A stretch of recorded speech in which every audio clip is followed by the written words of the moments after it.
Hit TV YouTube channels లో మీ వ్యాపార ప్రకటనలకు మరియు ప్రమోషనల్ ఇంటర్వ్యూస్ కోసం వెంటనే సంప్రదించండి.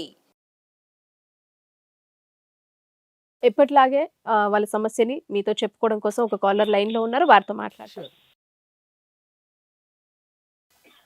Hello madam. అమ్మ, నమస్తే అమ్మా, మీ పేరు? నమస్తే మేడం, నా పేరు సైదమ్మ మేడం. ఓకే, ఎక్కడి నుంచి మాట్లాడుతున్నారండి?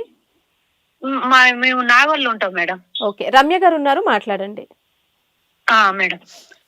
సైడ్లమ్మ చెప్పండి అమ్మా. మేడం ఏం లేదండి, మా పాపని తీసుకెళ్తలేరు మేడం. అసలు కాపురానికి తోలుకెళ్ళంటే మా అల్లుడు తోలుకెళ్తలేడు. ఎంతకాలం అయిందమ్మా మ్యారేజ్?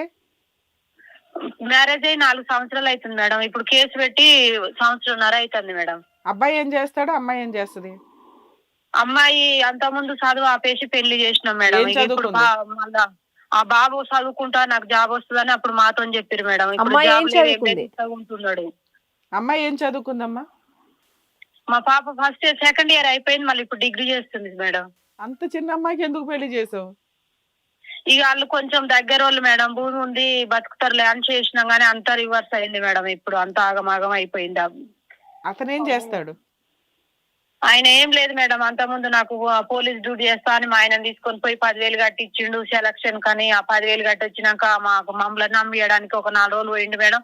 ఇప్పుడు తర్వాత నా చదువు ఆయన మాతోనూ అంతా పాస్ అయినాం, డిగ్రీ చేసిన అని చెప్పిండు. అక్కడ ఫెయిల్ అయి ఉన్నాడు మేడం. ఏడా కూడా సెట్ అయితలేడు. ఇక జాబ్ కు పోయినా గానీ ఆ సెలక్షన్లలో ఉరుకుతలేడు. పోలీస్ జాబ్ కానీ పోయిండు, వాళ్ళ ఉరుకుతలేడు. ఆ జాబ్ కూడా రాలే మేడం.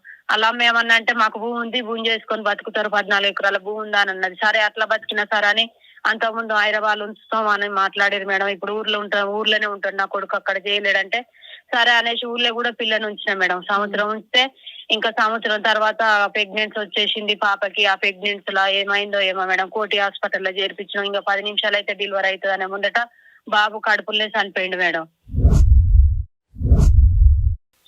తర్వాత ఇంకా ఏమైంది చెప్పండి. అప్పటి నుంచి ఇక గొడవలు స్టార్ట్ చేసారు మేడం. 2 నెలలు పాప డెలివరీ అయినాక ఇంటి దగ్గర ఉంచిరు, 3వ నెల పడంగానే తీసుకొని వెళ్ళిపోయారు. ఇక అప్పటి నుంచి గొడవలు స్టార్ట్ చేసారు మేడం. గొడవలు స్టార్ట్ చేసి ఇంకా పిల్లని నెగలిచ్చు లేదు. ఈ పిల్ల వ్యవసాయం పనులు చేయలేదు, ఇంత ముందు చదువుకున్న పిల్ల ఇప్పుడు మళ్ళీ వ్యవసాయం పనులు అంటే పాప చేయలేకపోతుంది మేడం. మేమన్నా మళ్ళీ పాపను చదివేనన్నా చదివిస్తాం, అక్కడ వచ్చి ఉండమను చేయమని అంటే ఇంకా అవన్నీ ఏమి వింటలేరు మేడం. గొడవలు పాపతోటి మేము ఆడదోలు రావడం, 4 సార్లు పెద్ద మనుషులలో కూర్చున్నాం. మేము దోలు రావడం, అక్కడ వాళ్ళు గొడవ పెట్టుకోవడం, మేము దోలు రావడం, అక్కడ గొడవ పెట్టుకోవడం మేడం. 4 సార్లు కూర్చున్నాక పెద్ద మనుషులు అన్నారు, వాళ్ళు వినర్లే కేసు పెట్టండి అని అంటే కేసు పెట్టినాం మేడం. ఇక ఏ పోలీస్ స్టేషన్ లో పెట్టారమ్మా? ఉమ్మన్ పోలీస్ స్టేషన్ లో పెట్టినాం మేడం. ఓకే, ఎక్కడ? ఈ మహిళా పోలీస్ స్టేషన్ ఉందిగా మేడం, సరూర్ నగర్. మరి అక్కడ కౌన్సిలింగ్ కి వాటికి వచ్చారా అమ్మా? రానన్నారు మేడం. అప్పుడు కౌన్సిలింగ్ కు కూడా మేము రాము అన్నారు. వాళ్ళు కేసు బుక్ చేసుకోరని చెప్పారు. కౌన్సిలింగ్ మీరు ఏం చేసుకుంటారో చేసుకోండి, మేము కౌన్సిలింగ్ కి రాను అన్నారు. దానివల్ల పోలీసులు కేసు రిజిస్టర్ చేశారా? కేసు చేసిరు మేడం. కేసు నడవబట్టి కూడా ఇప్పుడు 1.5 సంవత్సరం అవుతుంది మేడం. వాళ్ళు ఏ మాత్రం కూడా కాదమ్మా, ఒక పోలీస్ స్టేషన్ కేసే వేశారు, అడ్వకేట్ ని కలిసి మిగతా కేసులు ఏమైనా ఫైల్ చేశారా? ఇప్పుడు చేసిన మేడం. ఇన్ని రోజులు అందరు అన్నారు కదా అట్లా కేసు పెడితే పగలు పెరిగిపోతే పిల్లని ఎట్టు దాదుకుంటాడు అని అందరు అంటే ఏ కేసులు పెట్టలే మేడం. మొన్న సార్ దగ్గరకు వచ్చినాక ఇవి వేయాలన్నారు. మీ నెంబర్ ఇస్తే మీకు ఫోన్ చేసినాక ఇంకా కేసులు వేయాలని మాట్లాడారు మేడం. అందుకే ఇక కేసులు మళ్ళీ మొన్న ఓకే చేసిన మేడం. అన్ని లాయర్ ని కలిసి వేశారమ్మా? లాయర్ ను కలిసిన మేడం. కలిస్తే వేస్తా అని చెప్పిండు. అమ్మాయి ఉందమ్మా మీ ఇంట్లో ఇప్పుడు? మేడం, మీ అమ్మాయి ఉందా? ఉంది మేడం. ఇవ్వండి అమ్మా, ఒకసారి మాట్లాడదాం.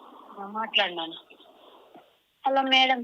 అమ్మ, మీరు 1.5 year బ్యాక్ కేసులు ఫైల్ ఒక 498 కేసు పెట్టారు అవునా? అక్కడ కౌన్సిలింగ్ కే అతను రాలేదు, అతను గానీ అతని ఫ్యామిలీ మెంబర్స్ గానీ కాపురం నిలబెట్టుకోవడానికి. ఏం చేస్తారో చేసుకోండి అని ఛాలెంజింగ్ గానే వాళ్ళు వెళ్ళిపోయారు. పోలీసుల మాటే వాళ్ళు వినలే, అంతేనా మీరు అనేది? సో ఇప్పుడు నీకు అర్థమైందా? అంటే నీకు జనాలు ఏమని చెప్పారు? వాళ్ళు చెప్పింది కరెక్టే, లీగల్ గా ప్రొసీడ్ అయితే కాపురాలు నిలబడవు, కక్షలు పెరుగుతాయి, మళ్ళీ ఒకరికొకళ్ళు నువ్వంతా నేనింత అని అనుకోవాల్సి వస్తుంది, కేసులు వేయకుండానే ట్రై చేయి అన్నారు. నువ్వు విడిపోయి ఎంతకాలం అయిందమ్మా అతని దగ్గర నుంచి దూరంగా వచ్చి? 1.5 year అవుతుంది మేడం. 1.5 year నుంచి ఆ అమ్మాయి ఇది వాళ్ళు ఎటువంటి పంచాయతీలకి సెటిల్మెంట్ కి రాలేదు, గొడవలే పడుతున్నారు, అంతేనా? నీ పెళ్ళై 4 సంవత్సరాలు, ఈ లోపు 1.5 year నుంచి దూరంగానే ఉంటున్నావు. అవును మేడం. యాక్చువల్గా పోలీస్ స్టేషన్లో కంప్లైంట్ ఎందుకు ఇవ్వమంటాము అంటే, మీరు ఆల్రెడీ పెద్ద మనుషుల ద్వారా ఇవన్నీ ట్రై చేసిన తర్వాత కూడా వాళ్ళు వినటం లేదు కాబట్టి పోలీస్ స్టేషన్ దాకా వెళ్ళమ్మా అని చెప్తాం. పోలీస్ స్టేషన్లో కూడా 2-3 కౌన్సిలింగ్స్ ఉంటాయి. ఆ 2-3 కౌన్సిలింగ్స్ కంప్లీట్ అయిన తర్వాత ఇన్ కేసు వాళ్ళు నువ్వు యాక్సెప్ట్ అయ్యి ఒక ఎంఓయూ రాసుకొని మీరిద్దరూ హ్యాపీగా ఉండడానికి ఏం కండిషన్స్ అవి పెట్టుకొని కాపురం చేయడం అనేది ఒక పద్ధతి. ఒకవేళ అది జరగలేదు అంటే అప్పుడు మీరు ఆలోచించుకోవాలి. మేము లీగల్గా ప్రొసీడ్ అయితే కాపురం నిలబడదు, మరి ప్రొసీడ్ అవ్వకపోతే నిలబడుతుందా? ప్రొసీడ్ అవ్వకపోయినా నిలబడదు అని తెలిసినప్పుడు లీగల్గా ప్రొసీడ్ అవ్వడం బెటర్ ఆప్షన్. లీగల్గా ప్రొసీడ్ అయితే మీ కాపురం పోవడం కాదమ్మా. లీగల్గా ఎవరిని ప్రొసీడ్ అవ్వద్దు అని చెప్తాము? అమ్మ హడావుడిగా డెసిషన్స్ తీసేసుకోకండి.